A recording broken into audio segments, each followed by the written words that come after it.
Pirezidaantiin Ameerikaa Doonaald Tiraamp haleellaa Iraan raawwachuuf daangaa yeroo kannee irra deebiin dheeressuu beeksise.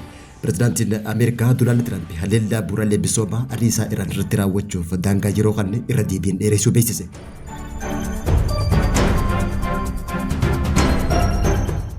Komishinariin olaanaa Komishinii Marii Biyyaalessaa Itoophiyaadhaa Obbo Masfiin Arayyaa akka mootummaan naannoo Tigraay keessatti marii gaggeessuun akka hin danda'amne ibsee jira. Bal'ina oduutti hin dhiyeessine.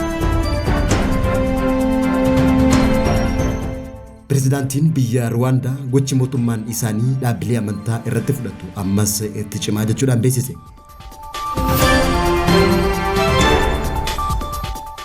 Daawwattootaa fi hordoftoota Lammii Miidiyaa nageenya keenya bakka jirtan biratti sinaa dhaqqabu kanneen amma isin dhageessifne hanga footootu Lammii Miidiyaati amma bal'ina oduu isinitti.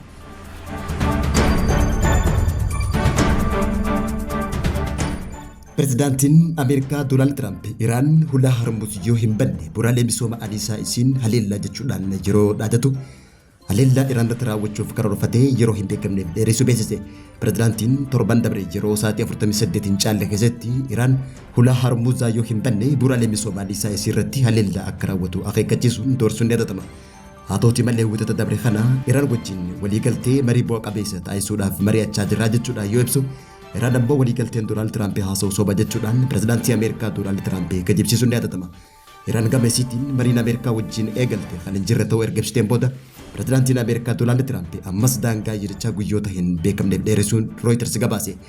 Iraan xalayaa gama ministeera dhimma alaa isiitiin barreessaa dhaabbata mootummoota gamtoomanii Antiiniyoo Guutereesiif erganiin biyyoota duula isii irratti labsanii fi michiiwwan isii kanneen birootiif hulaa Hormuzaa banuudhaan hulaa Hormuzaa akka fayyadamtu ni hayyamna jechuudhaan. Garuu ammoo Ameerikaa fi Israa'el gonkumaa ulaa galaana Hormuz akka fayyadamne beeksifte. Gama biraatiin ammoo Iraan Strait of Hormuz irratti to'annoo cimaa akka taasiftu guyyaarraa beeksisuun dhaga'ame. Iraan seera haaraa geejjiba galaanaa hojiirra oolchuudhaan doonii fe'umsaa Strait of Hormuz keessa dabruuf hayyama gaafachuu dadhabde to'achuu isii suuraa gadhiiftee jiraachuu mul'ate. Aangawoonni biyyattii akeekkachiisa kana kan kennan yoo ta'u, dooniiwwan seera kan hin kabajne qofa irratti xiyyeeffannaa jechuudhaan beeksisan. Dooniiwwan seera kan hin kabajne garuu nagaan akka hin dabarreesse beeksisaniit jiran. Tarkaanfiin kun kan fudhatame yeroo Teheraan daandii doonii daldala addunyaa barbaachisaa ta'e irratti tarkaanfii cimsite waggaa ta'u, tarkaanfiin kun ammoo naannichaa balaa guddaa akka ta'u xiinxaltoonni siyaasaa idil addunyaa beeksisan.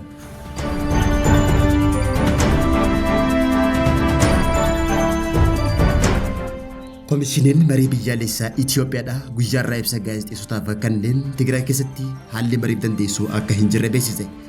Erga waraanni kaaba Itoophiyaatti xumurame asitti rakkoo hawaasummaaf dinagdee adda addaa uumamuu komishinichi akka hubachiise waggaa ta'u marii kanaan waliigaltee irra gahamus marii kana taasisuuf naannichatti haalli dandeessu waan hin jirreef marii tan Finfinneetti akka taasifamuuf dirqamuu beeksise.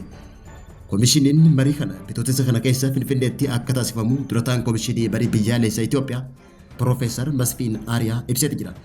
Komishiniin bakka bu'oota naannoorraa dhufan hunda akka walitti qabuus ibsuudhaan haala nageenyaa fi hanqinoota birootii irraa kan ka'e mariin Tigraay keessatti haalli dandeessu waan hin jirreef mariin tun bakka bu'oota naannoo hundarraa gara Finfinnee dhufanii waliin taasifamtu tun komishiniin kun itti dabaluudhaan namoonni dhalootaan naannoo san bakka bu'anii fi bakka bu'oonni uummataa hayyoonni fi dhaabbileen siyaasaa ammallee dhufanii hirmaachuu akka danda'an ibsee jira.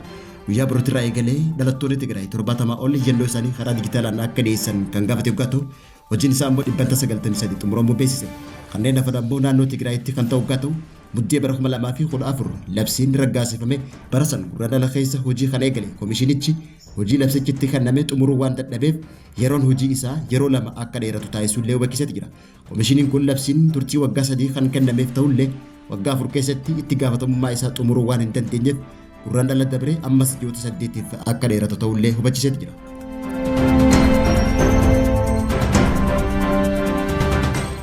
Pirezidaantiin Ruwaandaa Pool Kaagaameen tarkaanfii mootummaan isaa dhaabbilee amantaa irratti fudhatu amantii adamsuu akka hin taane hubachiise. Pirezidaantiin Ruwaandaa Pool Kaagaameen tarkaanfii mootummaan isaa dhaabbilee amantaa irratti fudhatu kaayyoon isaa sirna kabachiisuuf lammiilee isaanitti irraa ittisuuf malee amantii adamsuu akka hin taane hubachiise. Kaagaameen Kigaalitti miseensota hawaasa musliimaa Ruwaandaa kumaatamaan lakkaa'aman wajjin Khamisa kaleessaa bitootessa 26 bara 2026 marii taasiseen namoonni tokko tokko amantaa fi manneen kiristaanaa faayidaa dhuunfaa isaaniitiif akka fayyadamanii fi kun ammoo mootummaa biratti fudhatama akka hin qabne hubachiise. Kaagaameen viidiyoo fuula miidiyaa hawaasaa isaa irratti maxxanseen namni tokko tokko maqaa amantaa yookaan maqaa kiristaanaatiin dhokatee dhaabbata faayidaa isaa qofaa kabachiisuu fi warra kaan saamuuf kan kaayyeffate ta'uu ibsee jira. Itti dabaluudhaan pirezidaantichi eenyulleen mana amantaa fedhe akkasumaan dhaabuu waan dandeenyeef fakkeessanii dhiyeessuuf yaada fudhatame hin qabne kophiif dhiyeessuun sirrii akka hin taane ibseeti jira. Qabeenya kana yoo hin fidiin as hin dabritu jechuun amantaa kamuu keessatti waan hin danda'amneef namoonni ammoo maqaa amantaa da'uudhaan uummata saaman if eeggannoo akka taasisan illee akeekkachiise. Ruwaandaan waggoota muraasa dabran keessatti manneen kiristaanaatii fi dhaabbilee amantaa irratti hundaan kanneen hayyama hojii hin qabne ulaagaalee nageenyaa hin guunne yookaan seera eegumsa naannoo cabsan hedduu cuftee jiraachuun beeksise. Biyyattiin seerota eegumsa naannoo fi faalama sagalee cimaa ta'e kan sagalee guddaa naannoo manneen jireenyaa keessatti lallabamu akkasumallee manneen kiristaanaa qeenxee tokko tokko kanneen halkan guutuu sagalee isaanii ol kaasuudhaan iyyan irratti tarkaanfii fudhatuulee beeksise. Pirezidaantichi to'annoo dhaabbilee amantaa irratti taasifamu akka ari'atamutti amantiin hiikamuu hin qabu akka ari'atamutti ilaalamuu hin qabu jechuudhaan kana caalaa immoo dhaabbileen sun hawaasa shororkeessuu fi itti gaafatamummaa tokko malee saamicha taasisaa jiraachuu beeksise. Kun amantaalee yookaan manneen kiristaanaa ari'achuurraa adda waan ta'eef wantoota sirnaan gaggeessuun ari'atamuu miti jechuudhaan pirezidaantiin Ruwaandaa Pool Kaagameen uummata hubachiise. Amantaan jiraachuu isaa fi jiraachuu akka qabu ni beekna garuu namoota barsiisuu lammiilee bira ga'uuf gargaaruu fi wanti taasifamuu qabu osoo jiranii namoonni tokko tokko amantaa ta'uu godhatanii saamichaa fi jeequmsa taasisaa jiraachuu beeksise. Namoota saamuu jireenya isaanii dhoowwachuu jireenya isaanii keessatti gadadoo gochuun amantaa kan taanee fi gocha saamichaa akka ta'e pirezidaantiin Ruwaandaa Pool Kaagameen beeksisee jira.